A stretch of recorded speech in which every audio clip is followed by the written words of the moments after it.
Hello friends, welcome to our channel edutainment. ఈరోజు నేను 2 minutes ప్రోగ్రాంలో ఒక పేపర్ ప్రజెంట్ చేద్దాం అనుకుంటున్నాను. దాని పేరు ఏమైనా పెట్టండి. సృష్టిలో జీవితాన్ని అత్యధికంగా ఎంజాయ్ చేసే ప్రాణి మనిషియేనా, లేకుంటే ఉత్కృష్ట జీవి ఎందుకంటారు? సాధారణంగా చూస్తే మనుషులు తింటారు, సెక్స్ చేస్తారు. జంతువులు కూడా తింటాయి, సెక్స్ చేస్తాయి. అవి జీవితాన్ని ఎంజాయ్ చేయలేదా? మనిషి పొందే ఆనందం గొప్పదా? అంటే గొప్పది ఎలా అవుతుంది? మనుషులు మాట్లాడతారు, జంతువులకు భాష ఉంటుంది.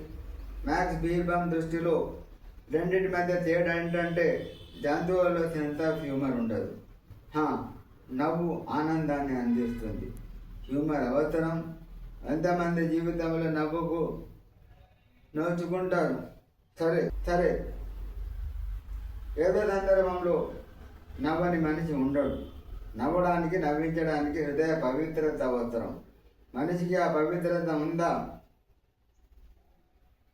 వేరే విధంగా ఏదైనా ఆనందాన్ని పొందగలుగుతున్నాడా? డబ్బు. జంతువులు డబ్బు ప్రోగు చేయవు.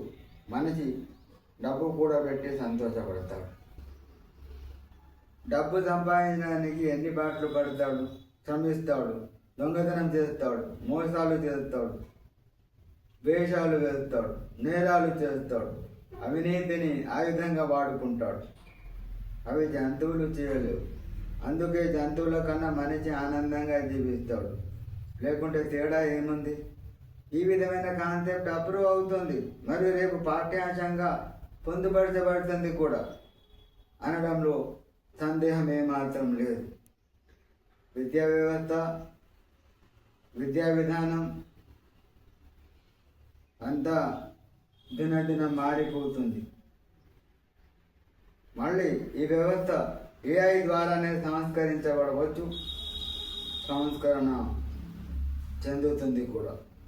అప్పటికి మనిషి మెదడు మాయమైపోతుంది.